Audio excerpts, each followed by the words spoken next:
Happy Friday, everybody! So I decided, let me try to do something a little different right here. Something that will catch people's eyes. So I decided, why not come on here and give some of my unpopular sports opinions? And this is going to be about all different sports. You know, pro, college, North America specifically. So if there's anyone who's fans of international soccer, sorry, but I'm not going to be talking about that. I'm going to mainly stick with North American professional sports and a little bit of college, maybe. But that's what I'm probably going to stick with. And one other thing, too, before I get started. There's going to be several times where you're going to hear the word overrated used in this. And let me clarify when I say overrated. Overrated means that they're not as great or they're considered greater than they really were, whether that be a team or an individual. Sometimes you could have some good teams or good players, fighters, whatever the case may be, that were overrated. That doesn't mean they were bad. It just means they're not as great as some consider them. So keep that in mind because you're going to hear that at least once on this one. So I want people to understand what I mean when I say overrated. So with that being said, let's dive into it. So the first one. The Atlanta Falcons were right to trade Brett Favre, and here's why. Because if you think about the situation, Brett Favre was drafted by the Falcons. I think he only played a couple regular season snaps his rookie year at most. He didn't have any starts. I mean, if you look at the situation he was in, he didn't fit in with the Atlanta Falcons. And plus, if you look at the coaching staff they had at the time, was that really the right coaching staff that was going to groom Brett Favre to be a star quarterback? If you ask me, no. So I think, personally, with the Atlanta Falcons, they were right to trade him because considering what Brett Favre became, the common belief is to think, oh, the Falcons were stupid for getting rid of him. How could they let a future Hall of Famer go? Well, when you look at the situation at the time, you can understand why. Do you think Brett Favre and Atlanta really were a fit if you think about it? No, so that's strike one right there. Strike two, like I said, he didn't really have that good coaching staff there. And then when you look at what happened when Favre got to Green Bay, having Mike Holmgren and Andy Reid in his ear really was a contributing factor as well to his success. He didn't have that there in Atlanta. So I think, honestly, if they would have given him the keys as a starter in Atlanta, he probably would have had a similar career to a Geno Smith or a Rich Gannon where he blossomed with his first good year late.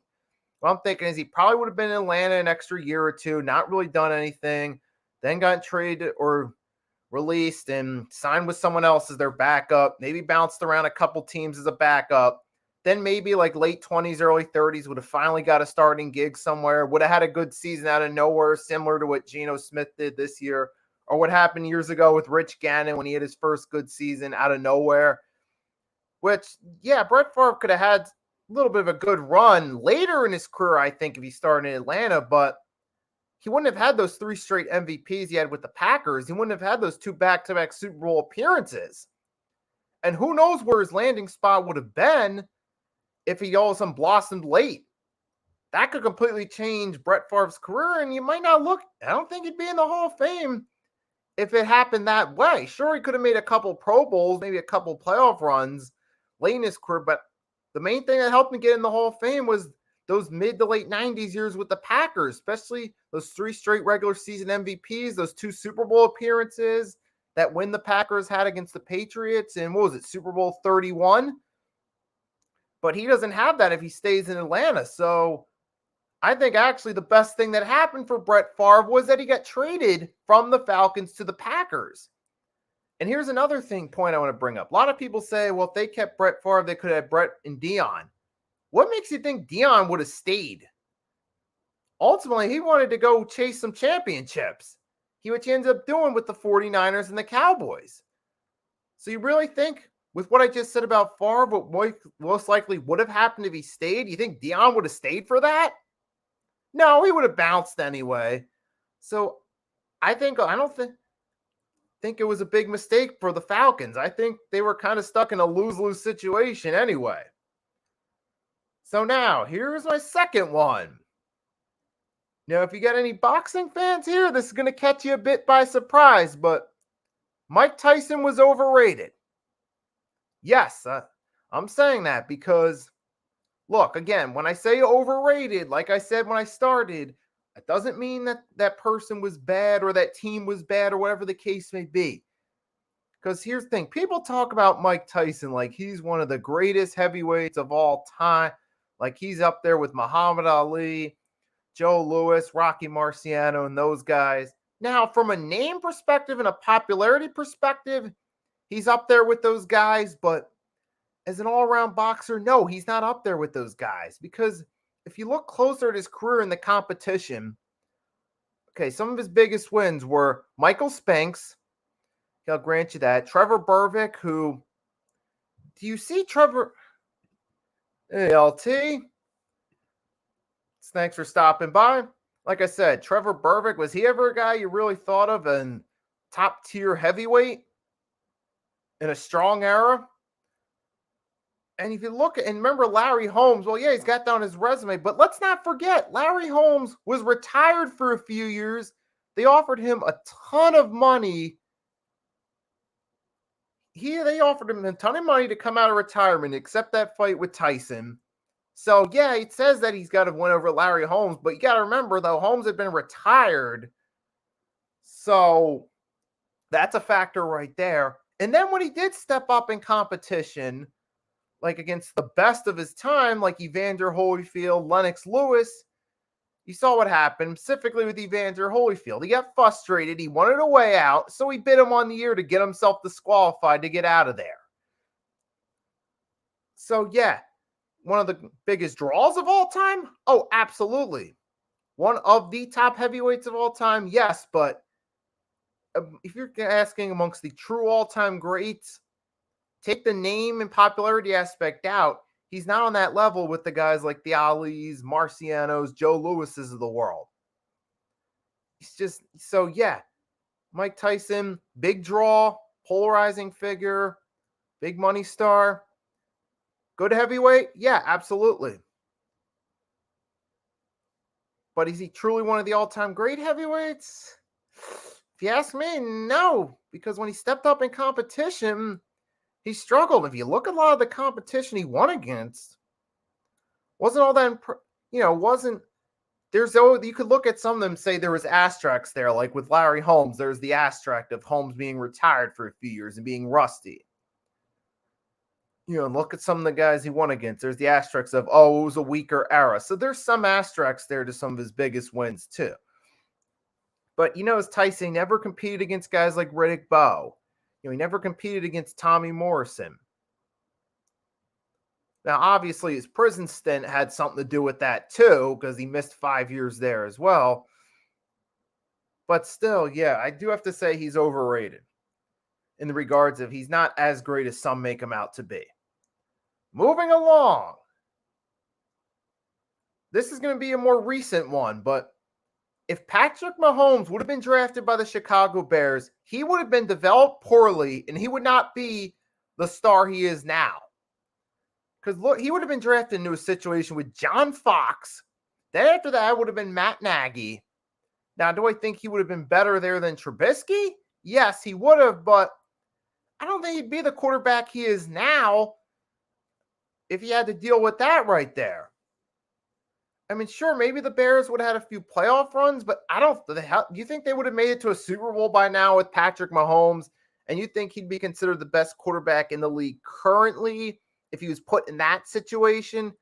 I don't think he would be. So I think the best thing for Mahomes was for Kansas City to trade up and to pick him.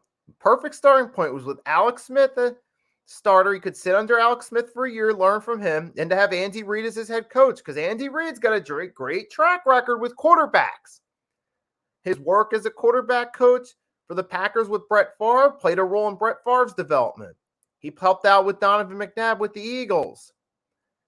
And then you even see Alex Smith had some of his best seasons under Andy Reid.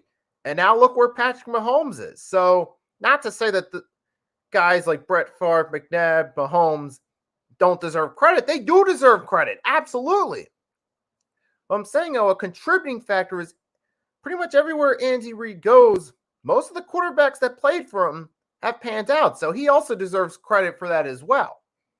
So the point being is it was certainly a better starting place for Patrick Mahomes. And you're going to start noticing a little trend here with some of my unpopular opinions about with me emphasizing starting plays. You're going to start to notice a trend as I go along with this right here. So you're probably, Patrick Mahomes, I think Chicago Bear, I think they would have been in a better position, I think, as a team, but I think Patrick Mahomes on the flip side would have been in a worse position. So how much better off would the Bears have really been with Patrick Mahomes, though? How much better would they have been if he was groomed under that system? I don't think they'd be like contenders like everyone says they would, because sometimes you got to consider with these situations. It's not just the quarterback itself.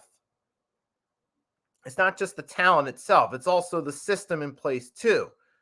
Yes, some of these quarterbacks could still probably excel even in bad situations if they're that good. But if they're in a really bad situation, they can only excel to a certain degree. Like I think Mahomes, if the Bears, he could only excel to a certain degree in that system. He wouldn't be able to do it the way he's done in Kansas City with the guys like Tyreek Hill, Travis Kelce, now Juju Smith-Schuster, Kadarius Toney when he's healthy, Marquez Valdes-Scantling when he's in there, if I pronounce that right. So, so you got to also factor that in too when looking at it. Now, this is going to tie into another one. Aaron Rodgers, in terms of his greatness, in terms of him being as great as he was drafted in the perfect position. Yes, despite the fact that Brett Favre gave him the cold shoulder as a mentor, I think him dropping all the way to the Packers in terms of him getting to where he's at was the best thing that could have happened to him. Now, if he would have went to the 49ers, could he have had a good run there? Yes, I think he would have struggled early, but he would have caught on. But do I think he would have dominated the way he did if that was his starting point? I don't think he would be that dominant. And let's see. And with Tampa Bay, with Gruden, knowing how Gruden can be, fall in and out of love with quarterbacks figuratively, that I don't think Tampa Bay would have been the best starting point for him either. Cleveland would have been an awful starting point for any quarterback, especially the New Age Browns.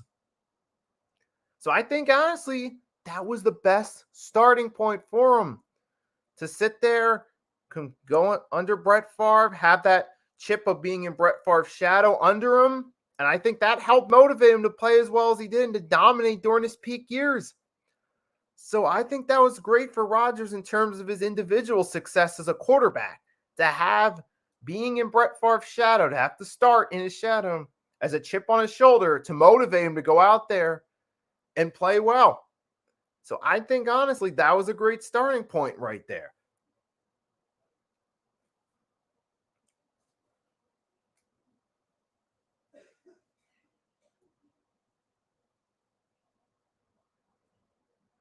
So this next one, it's going to be around the same time frame. This one we keep a little more brief. I think, because a lot of people seem to think if Eli would have been the starter for the Chargers, they could have won a Super Bowl because they think, they could have cruised through. And I understand where they're coming from. They could have cruised through the regular season with some of that talent there. Antonio Gates, LaDainian Tomlinson, some of that talent on defense in the mid to late 2000s. And then Eli would show his best come playoff time. But honestly, knowing the Chargers and how cursed they are, I don't think Eli would get a ring. Yeah, early on he would have had some playoff appearances, maybe one or two runs to a conference championship if he were the starter there with the Chargers with that team around him. But I don't think he'd get a ring. Knowing how jinxed and snake bitten the Chargers are, I just don't see it happening. I just think the Giants with Tom Coughlin was the better starting point. I think Tom Coughlin was going to get more out of Eli than Norv Turner would have. I mean, sure, Eli would have had Schottenheimer as his starting coach, but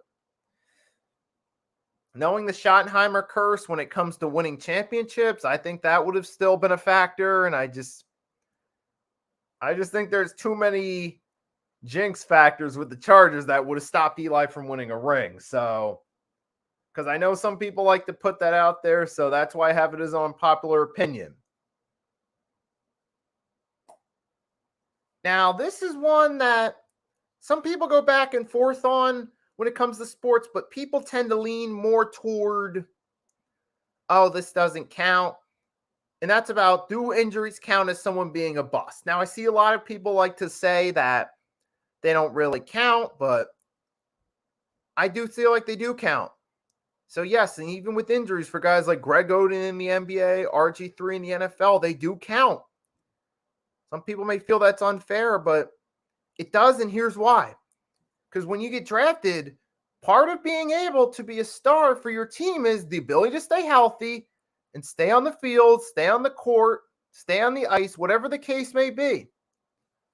For whatever sport it is, you got to be able to stay healthy and stay active to help the team. If you're only playing 5-6 games a year in the NFL or only playing 45% of the games in the MLB, NHL, or NBA, then how much of a help are you really? You're not much of a help if you can't stay healthy. And considering that being healthy is an important aspect to being a star in team sports, yeah, I got to say that for guys like RG3 and Greg Oden, yeah, injuries do play a factor in being a bust. Some people say they don't count, but they do count. They do. Because if you're not there to deliver because you're constantly injured, then they wasted their pick ultimately. So, yeah, that means that pick was a bust then. Yes, so injuries do count as far as being a bust goes for that very simple reason right there.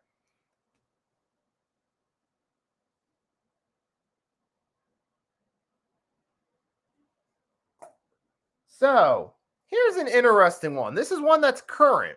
So, there is a possibility I could jinx this one. But I'm going to take my chances on it anyway. Jimmy Butler is not the guy that's going to lead a championship team in the NBA. Now, I think he's a guy that, as the number 2 or 3 best player on a team, could win a championship. I think personally, Jimmy would have had a better shot at a ring with Embiid being the number 1 guy, him the number 2 guy. If, like, say, Embiid were to get traded to the Heat, he would become the number 1 guy, Butler would become the number 2 guy. I think that team would have a better chance of winning a championship. Or if he had stayed in Philly with the 76ers behind Embiid, I think they would have had a better chance.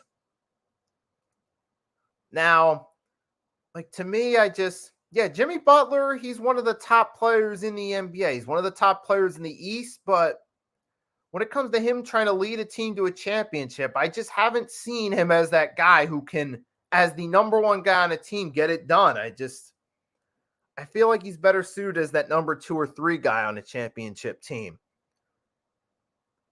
Because, like, you remember when he was leading with Chicago, they got swept by the Isaiah Thomas-led Celtics. Obviously, the recent Isaiah Thomas back in 2017.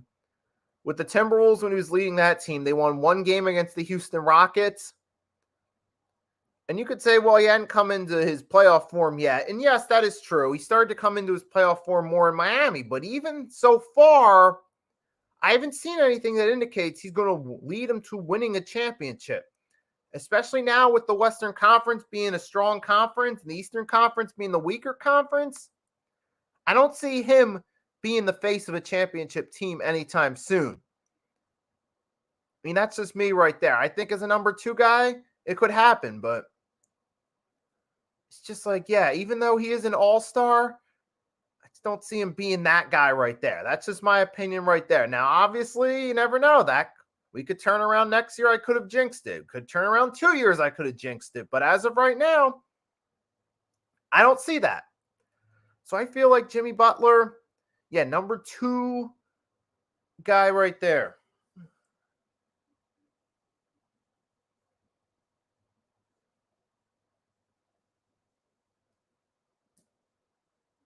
So when we talk about the Cleveland Browns and all the botched draft picks they've made throughout the years, especially the current incarnation of the Cleveland Browns, one of the first things that comes to mind is they drafted Tim Couch over Donovan McNabb. And obviously, we can certainly understand why that's considered a flop. But at the same time, I feel like if they would have drafted McNabb, they would have ruined him. They would have. Because if McNabb was thrust into that starting situation with that coaching staff, with the Browns having nothing around him, he would have had his confidence shattered and he wouldn't have been the star player that he was going to 6 Pro Bowls. I mean, what? So they wouldn't have helped much with him. Now, as far as Tim Couch goes, if he would have gone to the Eagles, I think would have been better for Tim Couch, but a downgrade for the Eagles.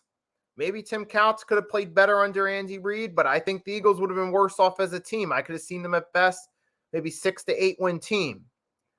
So they wouldn't have had the same level of success with Tim Couch as they had with McNabb. So once again, thank you, Cleveland Browns, for passing on McNabb and letting us get him. So thank you for that one. But I don't think McNabb would have fared a whole lot better in Cleveland.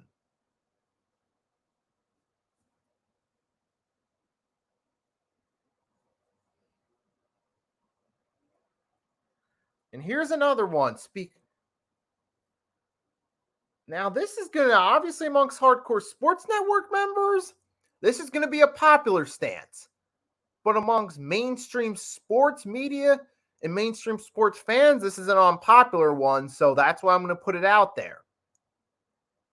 So here we go. WWE played a big role in the growth of the UFC. Now, obviously, UFC fanboys will hate hearing that. Obviously, a lot of mainstream MMA analysis, they're not going to want to admit it. But that's why I consider it an unpopular opinion. Obviously, on the network, it'll be popular opinion, but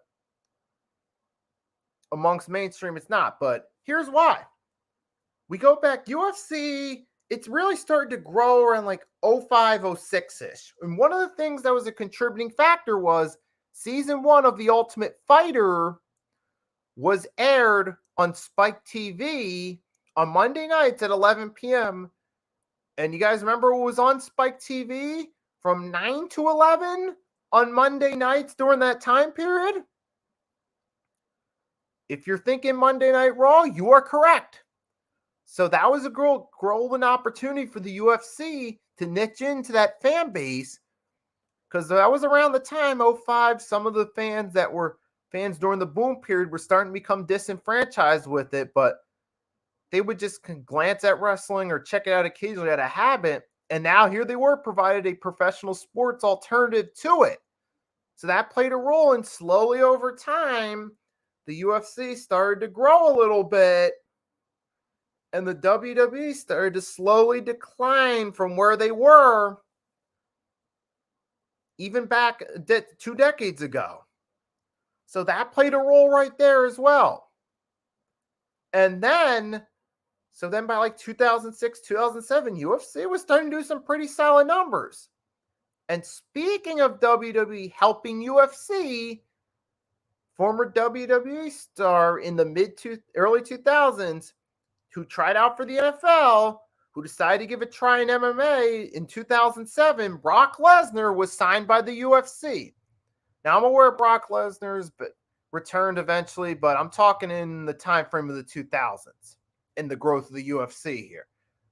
And remember, Brock Lesnar signed with them he signed them late 07, had his first fight in early 2008, Super Bowl weekend, and he was a huge draw for them. So that also helped get more eyeballs on him. Because you remember, you look at the rise of the UFC through the 2000s, you had 05, 06, The Ultimate Fighter was the first step. Then they bring in Brock Lesnar. Then by the end of 2009, boom, UFC was a huge deal. It was being advertised on all the different networks. It was being talked about all over the place. And it hits boom during those 2009, 2011 years is when it was at its top. And signing Brock Lesnar to that contract was a big deal for them that helped them get more eyeballs. So, so for those reasons right there, I will say that yes, the WWE did play a big role in the growth of the UFC. So yes, so I'll put that on there for those reasons. Now, Hey, so I'll be back. Oh, I gotta go. I'll be right back. Give me 1 minute.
Okay, so now I'm back right now. So yeah, so far right now I've been going through quite a bit right now. So I figured this would be a fun thing to do right here. And if some of you guys are just tuning in, you haven't done so, do me a favor, drop a like. Feel free to leave a comment in the chat if you're just coming into this right here. Yep, so I'm going over a bunch of unpopular sports opinions. Now, I've gotten most of the main ones out of the way, so if you're just coming in and you wanted to catch the main ones, you could go back or you could wait till I'm finished recording and watch it after the recording's done on, I guess you could say on replay, if that's what you want to call it. But yeah, I'm still got some more unpopular opinions I'm going to drop, so let me get into it. So I think this is the last major one I'm going to get into. The baseball steroid scandal was overplayed and if it unnecessarily hurt the image of the game. Yes, I'm going to say that. It did. And here is why. Hey, Jeff, good afternoon. Yeah, thanks for stopping by. I know you got a stream coming up just a little bit, your typical football Friday. But so I thank you for stopping by before that. And I don't know how long you're going to stay, but appreciate you can stay.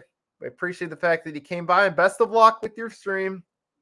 But yeah, as I was saying, the baseball steroid scandal was a complete overreaction and did a lot to hurt the image of the MLB. Yeah, in an unnecessary way. I mean, because you guys remember, it was absolutely ridiculous. Let me start off with the fact that it was absolutely ridiculous. Okay. And the reason I consider it unpopular perspective because everyone was talking about it like it was the biggest thing out there. Talk about steroids in baseball. Oh, this guy right here, Bonds is juicing. A-Rod's juicing. Mark McGuire juicing. And everyone was just going on talking about it like it was the biggest story out there. People were talking about this like this was a State of the Nation Union address with controversial remarks by the president. That's what this was like.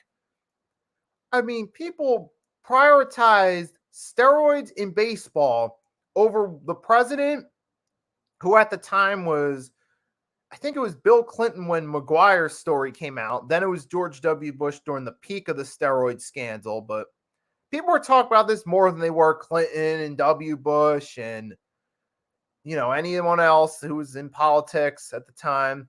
A lot of them still are, especially in the Senate, but that's a whole nother subject. But people made a bigger deal about that than that. People were more worried about steroids in baseball than domestic violence. And since we're talking sports, specifically among sports figures, they were more worried about that than they were, say, Money Mayweather's domestic violence history or, a lot of the other off the field conduct that was going on with the NFL. Now, obviously, in more recent years, that's changed. People start to focus more on that now. But at the time, everyone was so worried about it. And because that was the popular thing to talk about, that's why I'm saying people overreacted to it and talked about it way, way, way too much. Was it really necessary? Was it really that big a deal? Yes, I get that it was performance-enhancing drugs. It was considered a form of cheating, but was it really worth making such a huge deal about? For the sports media, yes, it was. And we know why? Because they profited off of it. As the old saying goes, controversy creates cash. And that's the mindset that they took in the sports media toward it. That's the mindset they took, that controversy creates cash. Let's put this out there. Let's make some cash off of it and profit off it. And that's exactly what they did. So that was just, I feel like that was so it was completely unnecessary, I feel. And it did a lot to hurt the image of baseball because I feel like ever since that steroid scandal came through and they came so worried about cleaning up the PEDs in baseball, which, look, I get that they obviously, the people in the MLB were going to care about it, especially if they were disallowed.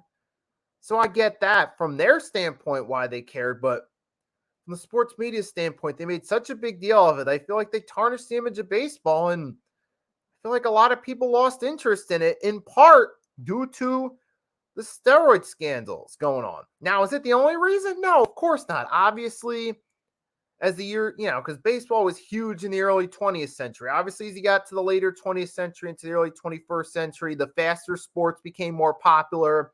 That played a role in baseball losing some of its mojo as far as being the popular thing as well. People started to prefer the faster sports.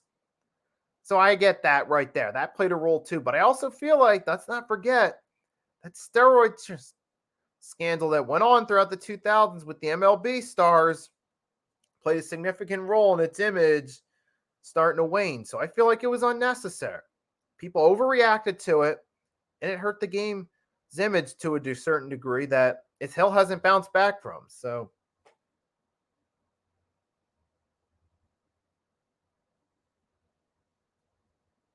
and here's going to be an interesting one. I've thought about it before. And as a Sixers fan, I was kind of torn on this one. Because when it comes to Allen Iverson with the 76ers and why they never won a championship, there's two schools of thought. There's the school of thought that it was the Met front office. They did a horrible job putting management around him. And there's another school of thought that he didn't have the personnel. He didn't have the attitude to win a championship. He cared more for nightclubs and, he cared more for partying, and him missing practice played a role in it. I feel like personally, I'm from the perspective that it was a combination of both. So I do feel like Allen Iverson's personality did play a factor in them not winning a championship, because he seemed to worry too much about those all-nighters, and that caused him to miss some practices, caused him to get banned from several casinos in Atlantic City because of it. And I feel like, yes. And also remember too, with Iverson, he had beef with a lot of his head coaches too, including Larry Brown. It's one of those things though too, where if you're always getting into it with different coaches, you're the common denominator in it. That means you're part of the problem. If it's always you having these issues with these coaches, then you're part of the problem yourself. So I feel like Allen Iverson's lack of maturity did play a role. Now, the front office, did they do a poor job? with putting good talent there? Yeah, absolutely. But Allen Iverson's lack of maturity as a leader, let's not forget that did play a role. I know as Sixers fans, we don't really want to acknowledge that because he was one of our favorite players for what he did on the court. But we got to be honest about it. Yeah, his lack of maturity did play a role in that as well. So can't solely put the blame on the front office, more specifically Billy King. You can also put some of that blame on AI too.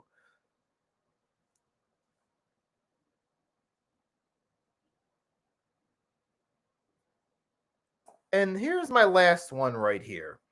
We look back on it, we think all these teams like the Celtics and then who else? And the Timberwolves and the Bucks were foolish to pass on Kobe. But when you look back on it, it made sense that they passed on him because you got to remember at the time, people didn't think that Kobe Bryant was going to be in the same stratosphere as guys like Michael Jordan, Larry Bird, Bill Russell, Wilt Chamberlain, and those guys. That was so nobody thought at the time he was going to be in that category, especially coming because he wasn't the highest on the scouts list right there. Some of those guys like Sharif Abdul-Rahim, Ray Allen, Allen Iverson, Steve Nash, some of those guys that had some college ball experience were higher on the scout list. So that played a factor too at the time. And plus, Kobe himself wanted to play for a big market team, and he mainly expressed interest in the Lakers. So if you look at it from a team's perspective, you got some of these other prospects that show more interest in playing for your organization than this high school phenom. You're ultimately going to go gravitate toward the players that have more interest in playing for your team. So it worked out. So ultimately, I don't blame them for passing on Kobe. A lot of people like to blame those teams, especially looking back on it, which I understand. You look back on paper, you think, wow, teams like the Bucks or teams like those Bucks, those Timberwolves, man, they were stupid for passing on Kobe. That's the common perspective and the understandable one looking back on it. But when you think about the situation, the way things were at the time, they were right to do that, especially being that he wasn't interested in some of those teams. Why would you waste it? Why would you draft someone that wasn't really interested in your team that showed interest elsewhere? Let that team have that player. So I don't blame some of the teams that passed on him looking back on it. And I know it's become popular to knock them for it, looking at what Kobe became, but you also got to factor in the situation some of those teams that passed were in going into that draft. So got to look at that too. So that's all I got right now for these unpopular opinions. I thought this was a fun thing to do. Come on here, give them my unpopular opinion, see what you guys think of it right there. You know, even if you didn't watch it live, but you watched it afterward, you can definitely leave comments in the comments section. If you want to add some opinions of your own, or if there's anything you want to disagree with and debate in the comments, you're more than welcome to. So so that's all I have to say for now. So to everyone that tuned in, thanks for tuning in. Enjoy the rest of your Friday or your Saturday or Sunday, whatever day it is you're hearing these comments. And until next time, Nikki Stees signing off.